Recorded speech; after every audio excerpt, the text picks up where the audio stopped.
تجھ سے کروں سامنا، گر رہا ہوں ذرا تھامنا، کل جہاں مشکلوں میں گھرا، سوزے دل کی کریں کیا دوا۔ خوش آمدید علماء کرام ہمارے ساتھ یہاں پر موجود ہیں، جناب شجاع الدین شیخ صاحب، قبلہ مولانا رضا داؤدانی صاحب، مفتی عامر صاحب، مفتی سہیل امجدی صاحب، سب کا بہت بہت شکریہ۔ میں چاہتا ہوں کل ہم نے جہاں گفتگو ختم کی تھی، اگر ہم وہیں سے آگے بڑھائیں پھر اگلے موضوع پہ چلے جائیں گے کہ کل شجاع بھائی، داؤدانی صاحب اور تمام علماء کرام، ہم والدین کے احترام کے حوالے سے بات کر رہے تھے، اور ابھی پھر سرکار دو عالم صلی اللہ علیہ وآلہ وسلم کی والدہ مبارک کا ہی تذکرہ ہو رہا تھا۔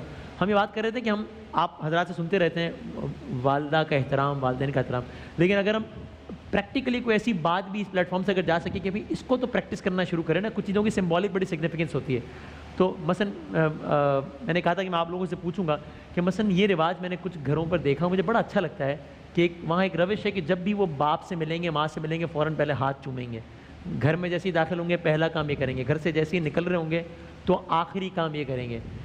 It is a good norm. آپ کہیں گے لوگوں سے کہ بھائی یہ جن گھروں میں پریکٹس نہیں بھی ہو رہا وہاں بھی اس کو کریں، کچھ سمبولک چیزوں سے ہی بڑی ایک عزت و احترام اور بڑا ماحول بہتر ہو جاتا ہے۔ بسم اللہ الرحمن الرحیم، بہت قیمتی بات ہے، بہت اہم نکتہ ہے، اور کہتے ہیں نا کہ با ادب با نصیب والی بات ہوتی ہے، اور اللہ کے پیارے نبی علیہ السلام نے تو فرمایا کہ تمہارے ماں باپ تمہاری جنت بھی ہیں اور تمہاری جہنم بھی ہیں۔ پھر اللہ کے پیارے نبی علیہ السلام، سب کو معلوم ہے جو اگلی بات میں عرض کر رہا ہوں، کہ ماں یا باپ کو شفقت سے محبت سے دیکھو تو ایک حج کا ثواب عطا ہوتا ہے، یا تو اللہ کے گھر کو دیکھیں تو اجر ہے، یا ماں باپ کو دیکھیں تو اجر ہے۔ اور اللہ کے رسول علیہ السلام سے عرض کی گئی، یا رسول اللہ اگر میں 100 مرتبہ دیکھوں تو کہا دیکھو اللہ کے خزانوں میں کوئی کمی نہیں ہے۔ تو یہ آج جو کچھ بخدا میرے خیال ہے جتنے لوگ یہاں پر مجھ سمیت بیٹھے ہوئے ہیں، میرا یقین ہے اللہ تعالیٰ کی ذات پر کہ یقیناً پیچھے ماں باپ کی دعائیں اور ان کی نگاہ ہماری طرف رہی ہے۔ میں یقین کے ساتھ کہہ سکتے ہیں جتنے لوگ فلور کے اوپر ہیں، اللہ تعالیٰ یہ قدر کرنے کی ہمیں توفیق عطا فرمائے۔ اور جو آپ نے فرمایا، ہمارے بہت سارے حضرات کا یہ معاملہ رہتا ہے کہ جب گھر سے جا رہے ہیں تو والدین کی دعا لے کے جا رہے ہیں، گھر میں آ رہے ہیں تو والدین کو پہلے سلام کر رہے ہیں۔ پھر ایک بڑا معاملہ آتا ہے، اس کو ہم ٹچ نہیں کریں گے زیادہ، بیوی بچے بھی ہیں، ماں باپ بھی ہیں، احادیث سے وضاحت بھی موجود ہے، ماں باپ کو پہلے پریفرنس دینا۔ کچھ پرچیز کر کے لے کر آئے ہیں، کچھ شاپنگ کر کے لے کر آئے ہیں، کہیں سے گفٹ ملا ہے تو پہلے ماں باپ کے لیے، پھر بیوی اور بچوں کے لیے۔ جو آپ نے کہا نا سمبولک قسم کا معاملہ، تو یہ وہ چیزیں کہ جن کو ہمیں پریکٹس کرنا چاہیے۔ سچی سی بات یہ ہے، آج اگر میں اپنے ماں باپ کے ساتھ کر رہا ہوں تو میری اولاد مجھے آبزرو کر رہی ہے، کل اس کا ریٹرن دنیا میں بھی اللہ مجھے عطا فرمائے گا انشاءاللہ۔ بالکل صحیح۔ جی رضا بھائی کیا کہیے گا اس حوالے سے؟ بسم اللہ الرحمن الرحیم، بالکل سیکنڈ کروں گا، اور اس میں اختلاف کی کوئی گنجائش ہی نہیں ہے۔ صحیح بات ہے، صحیح کہ اگر ایسا نارم، ایسا کسٹم، ایسی ٹریڈیشن، یہ کلچر ہمارے معاشرے کے اندر کچھ تو ہے، صحیح الحمدللہ۔ ابھی بھی ویلیوز کے اعتبار سے اگر ہم دیکھیں تو ویسٹرن سوسائٹی کے مقابلے میں یہ ویلیوز ہمارے یہاں زیادہ ہیں، اور پروردگار عالم سے یہی دعا ہے کہ یہ انٹیکٹ رہیں انشاءاللہ، یعنی اس پر کمپرومائز نہیں ہونا چاہیے انشاءاللہ۔ ہاں، اس میں کوئی شک نہیں ہے کہ جو فیملی کے دوسرے ممبرز ہیں ان کے حقوق کی ادائیگی بہت ضروری ہے، مگر ترجیح والدین کو اس اعتبار سے یقیناً حاصل ہے کہ وہ اصل ہیں، یعنی اگر آپ دیکھیں روٹ کے اعتبار سے تو یقیناً وہ جڑ ہیں اور باقی سب شاخیں اور ثمر ہیں۔ تو اس بات کو قطعاً فراموش نہیں کرنا چاہیے۔ اور یہاں پر ایک بات میں اپنے نوجوان دوستوں سے ضرور گزارش کروں گا کہ جو شادی کے بندھن میں بنتے ہیں اور اپنی شادی کی ذمہ داریوں کو بھی انہوں نے پورا کرنا ہے، صحیح ہے، وہ اسپیس ان کو بالکل ملنا چاہیے، اور اس حوالے سے والدین کو بھی وسعت قلبی کا مظاہرہ کرنا چاہیے۔ ہیونگ سیڈ دس، ایک بات، جو بزرگان ہوتے ہیں ان کے تجربات سے انسان بہت کچھ سیکھ سکتا ہے، صحیح ہے، استفادہ کر سکتا ہے۔ یعنی نیولی میریڈ ایک کپل ہے، اس کے یہاں اولاد ہوتی ہے، آپ اس فیملی کو تصور کریں کہ جہاں پر بزرگ موجود ہیں، اور اس فیملی کو تصور کریں کہ جہاں پر بزرگ موجود نہیں ہیں، زمین آسمان کا فرق پڑ جاتا ہے۔ وہ ایڈوائسز اور وہ مشورے جو تجربات کے ذریعے سے ان کو حاصل ہوئے ہیں، وہ یہاں پر بہت کچھ اپنا رول پلے کر سکتے ہیں، کنٹریبیوٹ کر سکتے ہیں۔ بالکل۔ لیکن اب آئیے اگلے مرحلے میں کہ فرض کیجئے کہ ماں باپ اب عمر کے اس حصے میں آ چکے ہیں کہ ان کی گفتگو کے اندر وہ لاجک ہی باقی نہیں۔ ٹھیک ہے، ٹھیک، یہ وہ مرحلہ ہے کہ جہاں پر اسلام زیادہ تاکید کرتا ہے۔ اچھا، کہ آپ لاجک تلاش کیوں کر رہے ہیں؟ آپ رشتے کا احترام کریں۔ کیا کہنے، واہ واہ، یعنی آپ اس تعلق، اس ریلیونس، اس نسبت کو اپنے ذہن میں رکھیے۔ آپ سے یہ نہیں کہا جا رہا کہ والدین کے ساتھ آئنسٹائن کی تھیوری آف ریلیٹیوٹی کو ڈسکس کریں، نیوٹن کا جو لا آف موشن ہے۔ بڑی ریلیونٹ بات ہے کہ I have seen people saying کہ یار she makes no sense. G G, she you know she does not have any logic. تو there is no point in finding any logic. Very true. یعنی میں آپ سے عرض کروں کہ اس کے اندر اگر آپ لاجک تلاش کرنے جائیں گے آپ کے رشتے کمزور ہو جائیں گے.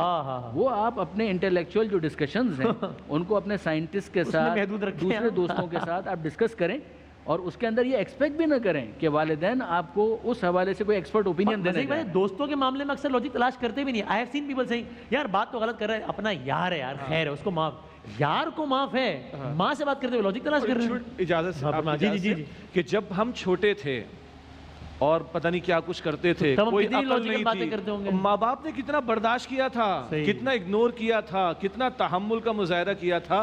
اب ریٹرن بیک کی بات ہے ہماری. جزاک اللہ. بس اسی کے اندر میں اپنی بات کو مکمل کر چکا جو مجھے کہنا ہے. جزاک اللہ. جی اور یعنی یہ وہی بات, آج میرا بیٹا مجھ سے سوالات کر رہا ہوتا ہے, وہ 100 سوال کرتا تھا, مجھے اس میں سے بظاہر 70 سوال بہت ہی لاجیکل لگ رہے ہوتے ہیں کہ میں بیٹھا ہوں, میں اپنا کام کروں, کہتے ہیں بابا یہ پی ایس ایل میں 6 ٹیمیں کیوں ہیں, 9 کیوں نہیں ہے جی, میں بتاؤں گا تو 9 کیوں, تو 12 کیوں نہیں ہے. تو اب اگر کل جب مجھے وہ کہے گا کہ بابا آپ کیا لاجیکل باتیں کر رہے ہیں, تو میرا دل کٹے گا کہ بھائی میں نے ساری زندگی تمہاری لاجیکل باتوں کے جوابات دیے ہیں یار, اب تمہیں میری باتیں لاجیکل لگ رہی ہیں. بسم اللہ الرحمن الرحیم. اللہم صلی علی سیدنا و مولانا محمد وعلی آلہ و اصحابہ وبارک وسلم. دونوں صاحبان نے بڑی خوبصورت گفتگو فرمائی.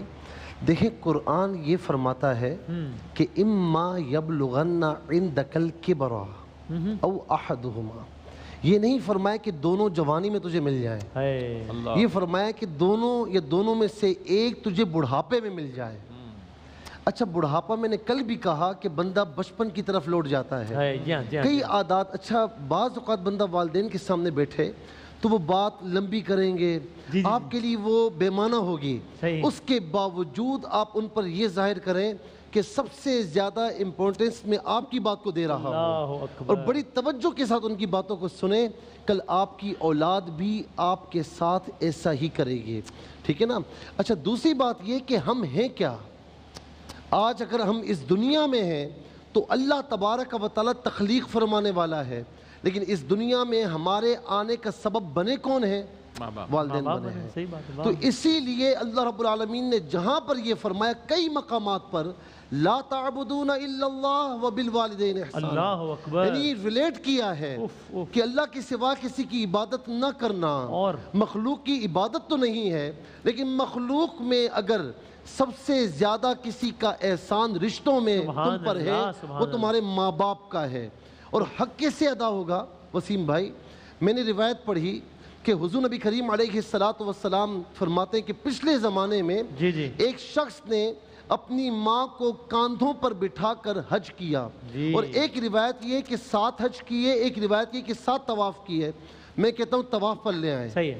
کیا اتنا آسان ہے اپنی ماں کو کاندھے پر بٹھا کر طواف کرنا؟ اس زمانے میں جب اتنی ٹیکنالوجیز اور فلائٹس اور یہ ابھی بھی ہم تھکے ماندے وہاں پہنچتے ہیں, کیا حال ہوتا ہے ہمارا. تو اس کے ذہن میں آخری طواف کرتے ہوئے یہ بات آئی کہ اب تو کچھ حق ادا کر دیا ہوگا. تو غیب سے ندا آئی کہ پگلے بے وقوف, تو نے ایک رات کا حق بھی ادا نہیں کیا. قرآن فرماتا ہے نا کہ حملتہ امہ کرہا ووضعتہ کرہا وحملہ وفصالہ 30 شہرا. کیا کیا تکلیفیں تیری ماں نے نہیں سہی ہیں, تیرے باپ نے کیا تکلیفیں نہیں سہی ہیں. یعنی آپ یہ دیکھیں کہ اتنی بڑی تکلیف کہ ماں اگر بچے کی ولادت کے وقت کوئی خاتون مسلمان مر جائے تو اللہ رب العالمین اسے شہادت کی موت عطا فرماتا ہے. اور آخر میں اس میں یہ عرض کروں گا, آپ نے جو ہاتھ چومنے والی, میں تو کہتا ہوں کہ اس پلیٹ فارم سے تمام علماء کی طرف سے, آپ کی طرف سے بھی میں کہتا ہوں کرونا وائرس کے تناظر میں بھی اگر آپ چھٹکارا چاہتے ہیں مصیبتوں سے, پریشانیوں سے, تو آتے جاتے اپنے ماں باپ کا دیدار کریں. اور جب بھی موقع ملے, دن میں کتنی مرتبہ نہیں, کم از کم 1 مرتبہ اپنے ماں باپ کے ہاتھوں کو بوسہ دے دیں. سبحان اللہ. میں کہوں آپ کو وسیم بھائی, آپ کے ساتھ بھی ہوتا ہوگا, مجھے پتا ہے کہ آپ بھی ماں سے بڑی محبت کرتے ہیں. میں کہتا ہوں جب میں پریشان ہوتا ہوں نا تو ماں سے صرف اتنا کہتا ہوں کہ امی ذرا پریشانی دعا کیجیے گا. میں ذمہ داری سے عرض کرتا ہوں کہ میری پریشانی نہیں رہتی. سبحان اللہ, سبحان اللہ, واہ واہ واہ. ایسے ہی کیا کہہ رہے ہیں عامر صاحب. بسم اللہ الرحمن الرحیم. وسیم بھائی, آج آپ نے جو یہ فکر پیش کی ہے, یعنی ایسے وقت میں کہ جس وقت لوگ ویسٹرنائز ہو گئے ہیں, اولڈ ہاؤس کی طرف جو ہے وہ رجحان بڑھتا جا رہا ہے, وہاں پہ آپ دوبارہ سے ان اقدار کی بات کر رہے ہیں کہ ماں باپ کا احترام کیا جائے، خدمت کی جائے، ادب کیا جائے اور ان سے محبت کی جائے. I agree. یعنی جو قرارداد پیش کی گئی ہے، میں سمجھتا ہوں کہ ہمارے ناظرین اس کو اپلائی کریں کہ اپنے والدین کو آتے جاتے سلام پیش کریں، ہر چیز میں ان کو آگے رکھیں، گھر سے نکلیں ان سے مل کے جائیں، سر پہ ہاتھ پھیر دیں. بڑی رات، بڑے دن، مقدس ایام میں، عیدین میں ہاتھ چومنا، یہ ساری اسلامی روایات ہیں، ان کو ضرور بالضرور اپنایا جائے. دیکھیں میں آپ واقعہ سنا رہے تھے ابھی، حضرت آمنہ رضی اللہ تعالیٰ عنہ کا ذکر بھی آپ نے کیا. مجھے نہیں پتا آپ نے ذکر کیا کہ نہیں کیا کہ اللہ کے رسول نے کیا فرمایا. اللہ کے رسول کا طریقہ یہ تھا کہ جب گزرتے تھے اس مقام سے جہاں حضرت آمنہ کی مزار مبارک ہے تو اس طرح آگے بڑھتے تھے، ماں ماں ماں، یہ اللہ کے رسول اس طرح قبر مبارک کی طرف بڑھتے تھے. یعنی والدہ جو کہ قبر میں ہیں، ہماری والدین حیات ہیں، ہم ان پہ توجہ نہ کریں. حیرت کی بات ہے. اللہ کے رسول ہمیں کیا طریقہ سکھا رہے ہیں کہ ماں کی طرف اس حال میں بھی متوجہ رہنا ہے. اور یہاں تک فرمایا کہ اگر کسی کی والدہ کا انتقال کر جائے تو خالہ بمنزلہ ماں کے ہے. یعنی ماں کی خدمت، خالہ کی خدمت کر کے وہ ثواب لیا جا سکتا ہے جو ماں کی خدمت سے حاصل ہوتا ہے. نبی اکرم صلی اللہ علیہ وسلم نے ایک مرتبہ ممبر پہ چڑھتے ہوئے آمین کہا، پھر آمین کہا، پھر آمین، 3 مرتبہ آمین کہا. صحابہ اکرام نے دیکھا، پوچھا یا رسول اللہ آپ نے 3 بار آمین کہا تو کس لیے؟ تو فرمایا کہ جبرائیل دعا کر رہے تھے اور میں آمین کہہ رہا تھا. پہلی دعا یہ تھی کہ جو آپ کا نام سنے یا رسول اللہ اور آپ پر درود نہ پڑھے وہ ہلاک ہو، میں نے آمین کہا. دوسری دعا یہ تھی کہ جو رمضان کا مہینہ پالے اور اپنی مغفرت نہ کرائے وہ ہلاک ہو جائے، میں نے آمین کہا. تیسری دعا یہ تھی کہ جو اپنے ماں باپ میں سے کسی ایک کو پالے اور ان کی خدمت نہ کرے وہ ہلاک ہو جائے، تو میں نے آمین کہا. تو آپ سوچے کہ ماں باپ کتنی بڑی نعمت ہے. شجاع بھائی نے ذکر بھی کیا، باقاعدہ حدیث میں آتا ہے ہما جنتکا او نارکا، تیرے ماں باپ تیرے لیے یا تو جنت ہے یا جہنم ہے. اگر ان کی خدمت کر لی تو جنت ہے، اور اگر ان کی خدمت کر کے جنت نہ حاصل کرے تو پھر جہنم ہے. یعنی ماں باپ کیا ہیں کہ دنیا اتنی بڑی کامیابی، سب سے بڑی کامیابی ماں باپ کی خدمت سے حاصل ہو رہی ہے، تو دنیا کی کامیابیاں چھوٹی چھوٹی کیا چیزیں. اگر ہم اس طریقے کو اپنا لیں جو طریقہ آپ نے ذکر کیا کہ والدین کی جو اہمیت ہے گھر کے اندر، فیملی کے اندر، وہ باقاعدہ نمایاں ہونی چاہیے. آج اگر بیٹا اپنے باپ کی عزت کرے گا تو آپ کا بیٹا بھی آپ کو دیکھ کر آپ کی عزت کرے گا. یعنی آپ چاہتے ہیں کہ میرا بیٹا میری عزت کرے تو پھر ہمیں اپنے ماں باپ کی اس وجہ سے بھی عزت کرنی چاہیے. سبحان اللہ، سبحان اللہ. بڑی سیرا سے گفتگو ہو رہی ہے. بس آخری ایک منٹ کا کامنٹ لے لیتا ہوں. ایک سائرہ صاحبہ اسی موضوع متعلق سوال پوچھ رہی ہیں کہ جو شادی شدہ بیٹیاں ہیں وہ تو دے آر ناٹ لکی انف کہ ظاہر والدین والدہ کے ساتھ رہ سکیں، وہ کس انداز سے والدین کی خدمت کر سکتے ہیں؟ اس سے قبل صرف 1-2 جملوں میں بات. ہارورڈ یونیورسٹی میں چند دنوں پہلے سرٹیفکیٹ سیریمنی ہوئی، اور ایک بڑی کمپنی کا ملٹی نیشنل کا chief executive officer I think تھا وہ، اس نے کہا، صرف 3 منٹ اس سے بات کی، آخری 30 سیکنڈ میں کہا یار تم اپنے گھر جاؤ اور اپنے ماں باپ کو جا کے چومنا ان کے ہاتھوں کو. خدا کی قسم. وہ مفتی صاحب نے کہا نا ہم لوگ ویسٹرنائز ہو رہے ہیں، ارے ان کو بھی احساس ہو رہا ہے کہ وہ ویلیوز بیچارے کھو چکے ہیں، نفسیاتی مریض ہو رہے ہیں. ہارورڈ یونیورسٹی میں کھڑا ہو کر ایک بندہ وہاں کے گریجویٹس کو کہہ رہا ہے، تو ہمارے پاس تو کتنی پیاری تعلیمات موجود ہیں. اب یہ سوال کہ ہماری بہن سوال کر رہی ہیں، بڑا ٹچی سوال بھی ہے کہ ایک بیٹی جو بہو بن چکی ہے اب وہ ماں باپ کی خدمت کس طرح کرے. اس کے 2 اسپیکٹ ہیں. کل ساری گفتگو آئی تھی کہ اپنے شوہر کے ماں باپ کو بھی ماں باپ کی طرح سمجھا جائے. یہ اچھا، اگر یہ اپنے شوہر کے ماں باپ کے ساتھ اس سے سلوک کرے گی، میں آپ کو یقین دلاؤں اس کا شوہر اس کے ساتھ مل کر اس کے ماں باپ کی خدمت میں اس کا ساتھ دے گا انشاءاللہ تعالی. ان ویلیوز کو اخلاقی سطح پر پروموٹ کریں تو انشاءاللہ ان بیٹیوں کو بھی موقع ماں باپ کی خدمت کا میسر آئے. سبحان اللہ، سبحان اللہ. ارید صاحبہ ہیں، وہ کہہ رہی ہیں اینی دعا فار شارٹ ٹیمپرڈنس، غصہ بہت آ جاتا ہے، کیا اس کے لیے کوئی نسخہ یا کوئی؟ اب اس کو اس کانٹیکس میں بھی لے لیجیے کہ لوگوں کو والدین پہ بھی غصہ آتا ہے، کیا کریں؟ میں اس کو کنٹینیو کروں گا وہیں سے. ایک تو وہ خاتون ظاہر ہے کہ جو شادی کے بعد اپنے شوہر کے گھر پر ہوتی ہیں، رخصت ہو کر آ جاتی ہیں، اور کچھ نہیں تو وہ دعا تو ضرور کر سکتی ہیں صحیح، رب ارحمہما کما ربیانی صغیرہ، یہ دعا کتنی پیاری دعا ہے. کیا اے پروردگار ان پر رحم فرما، ان پر اپنی رحمت نازل فرما، جیسے انہوں نے میری تربیت کی تھی جبکہ میں بچپنے کے حالت میں تھی یا بچپنے کے حالت میں تھا. تو یہ دعا خود اپنی جگہ پر بہت مؤثر ہے. نماز سے پہلے، نماز کے بعد یا مختلف موقعوں پر جب یاد آ جائے اس دعا کی تکرار. اسی طریقے سے اگر آپ دیکھیں والدین کو جو قرآن نے دعا تعلیم کی ہے، ہب لنا من ازواجنا وذریاتنا قرۃ اعین واجعلنا للمتقین اماما، کہ اے پروردگار ہماری ازواج جو ہمارے شریک حیات ہیں اور جو ہماری اولاد ہیں ان کو ہماری آنکھوں کی ٹھنڈک بنا اور ہمیں صاحبان تقوی کی سربراہی کا شرف عطا فرما. یعنی ایک سوشل رسپانسبلٹی کو بھی اس دعا کے اندر کور کیا گیا، اور ساتھ ہی ساتھ اپنی فیملی کے بارے میں بھی دعا کے ذریعے سے سمجھایا گیا کہ ان کی تربیت ایسی کرنا کہ وہ تمہارے لیے آنکھوں کی ٹھنڈک بن سکے، اور ساتھ ہی ساتھ پروردگار سے دعا کرنا کہ بہرحال توفیق وہیں سے آتی ہے. سبحان اللہ. اب اس کے بعد جو سوال آپ نے پیش کیا ہے اس کے بارے میں کہ غصہ اپنی جگہ پر انسان کے اندر ہوتا ہے، فطرتاً ہوتا ہے، اس کو بیلنس کرنا ہوتا ہے. یعنی غصے کو ان پرنسپل ہم یہ نہیں کہہ سکتے کہ یہ بری صفت ہے. یہ اچھی صفت بھی بن سکتی ہے، بری صفت بھی بن سکتی ہے. اگر انسان میں غصہ بالکل نہ ہو وہ بزدل بن جائے گا، اس کی ناموس پر بھی کوئی حملہ کرے تو اس کی طرف سے کوئی ری ایکشن نہیں آئے گا. اور ایک وہ شخص ہے کہ جس کا غصہ پیک پر چلا گیا تو وہ میر غضب بنا رہے گا، اور پھر اس کو موقع چاہیے کہ وہ اپنے غضب کو ایکسرسائز کرے.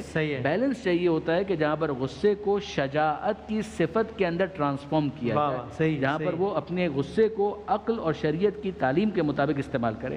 کچھ ٹپس جو اس حوالے سے خاص طور پر دی گئی ہیں وہ یہ کہ اگر انسان اپنی پوزیشن کو تبدیل کر دے، یعنی غصے میں جب افراط ہو، اضافہ ہو، ایکسیسو اینگر، تو وہ اپنی پوزیشن کو تبدیل کر دے. فار ایگزامپل اگر وہ کھڑا ہوا ہے بیٹھ جائے، اگر بیٹھا ہوا ہے وہ کھڑا ہو جائے، لیٹ جائے، تھوڑا واک کر لے، یا اگر وہ تھوڑی دیر کے لیے کہیں سے پانی مل جائے تو پانی پی لے.